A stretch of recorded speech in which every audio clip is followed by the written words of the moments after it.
Dear students, तो आज हम पढ़ेंगे प्रोजेक्टाइल मोशन के टॉपिक के बारे में। और प्रोजेक्टाइल मोशन में हम पढ़ेंगे equation of time of flight के बारे में कि टाइम ऑफ फ्लाइट का इक्वेशन जो है ये क्या होता है और टाइम ऑफ फ्लाइट की एक्सप्रेशन जो है ये क्या होता है, इसको हम प्रूव करते हैं प्रोजेक्टाइल मोशन में।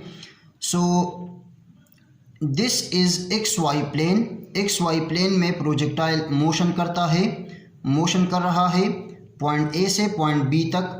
पॉइंट ए जो है इसे कहते हैं point of projection, point A is called point of projection.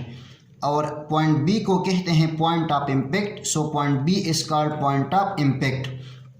Time of flight की डिफिनीशन ये है कि the time taken by the projectile from the point of projection to the point of impact is called time of flight. यानी इस point of projection A से point of projection point of impact B तक body जो time लेता है उस time को हम कहते हैं time of flight.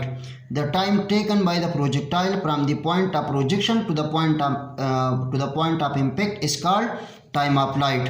Point A से पॉइंट बी तक प्रोजेक्टाइल जो टाइम लेता है उस टाइम को हम कहते हैं time of flight. Time of flight को हम रिप्रेजेंट करते हैं कैपिटल टी से। और टाइम ऑफ फ्लाइट के लिए हम एक्सप्रेशन को प्रूव करते हैं कि टाइम ऑफ फ्लाइट का एक्सप्रेशन क्या होता है। प्रूफ को हम स्टार्ट करते हैं और स्टार्ट हम लेते हैं सेकंड इक्वेशन ऑफ मोशन से। सेकंड इक्वेशन ऑफ मोशन हमारे पास बराबर होता है S is equal to V I Y into T plus 1/2 A Y into T square. अब मोशन जो है ये वाई एक्सिस में हो रहा है, इसलिए हम कहते हैं कि यहाँ पर हमने वेलोसिटी के साथ भी वाई डायमेंशन लिया और एक्सेलरेशन के साथ भी हमने वाई डायरेक्शन लिया। 8 point B distance is equal to height, यानी इसको हमने रिप्लेस किया h पर और h जो है ये हमारे पास 0 होता है। इस पॉइंट b पर बॉडी की जो हाइट है ये क्या होती है, इस पॉइंट b पर बॉडी की जो हाइट है ये 0 होती है। इसलिए यहाँ पर हमने h की वैल्यू जो है ये 0 रख दी कि हाइट जो है ये पॉइंट b पर 0 होता है। सो इसलिए s is equal to 0 is equal to V I Y into T, यानी स्मॉल टी को हमने रिप्लेस किया कैपिटल टी पर। टाइम ऑफ फ्लाइट को हम कैपिटल टी से रिप्रेजेंट करते हैं। So V I Y into T plus 1/2 A Y जो है ये अपवर्ड मोशन के दौरान हमारे पास बराबर होता है माइनस जी के, और टी स्क्वायर जो है ये अपनी जगह आ जाएगा। 0 is equal to V I Y into T, minus plus के साथ मल्टीप्लाई होके माइनस आ जाएगा, 1/2 अपनी जगह, जी अपनी जगह और टी स्क्वायर अपनी जगह आ जाएगा।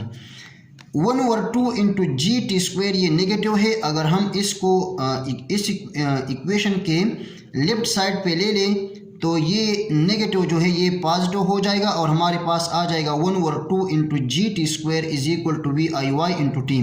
सो 1/2 जी टी स्क्वायर हमारे पास बराबर हो जाएगा V I sine theta into T के।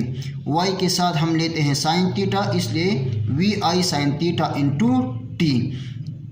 ये एक टी इस तरफ एक टी के साथ कैंसिल हुआ और हमारे पास आया 1/2 into G T is equal to V I sine theta. अब अगर हम इस 2 को वी आई साइन थीटा के साथ मल्टीप्लाई कर दे तो हमारे पास आ जाएगा G T is equal to 2 V I sine theta. हम टाइम ऑफ फ्लाइट को मालूम करते हैं टी को, सो हम जी को बोथ साइड पर डिवाइड करते हैं, जी को बोथ साइड में डिवाइड करते हैं। तो जी को बोथ साइड में डिवाइड करने से हमारे पास आ जाएगा T is equal to 2 V I sine theta divided by G. यानी इस फार्मूला की मदद से हम टाइम ऑफ फ्लाइट को मालूम कर सकते हैं। अगर हमें इनिशियल वेलोसिटी की वैल्यू मालूम हो, थीटा की वैल्यू मालूम हो और जी की वैल्यू मालूम हो, हम टाइम ऑफ फ्लाइट को इस फार्मूला की मदद से आसानी के साथ मालूम कर सकते हैं। So thank you very much and all the very best of luck.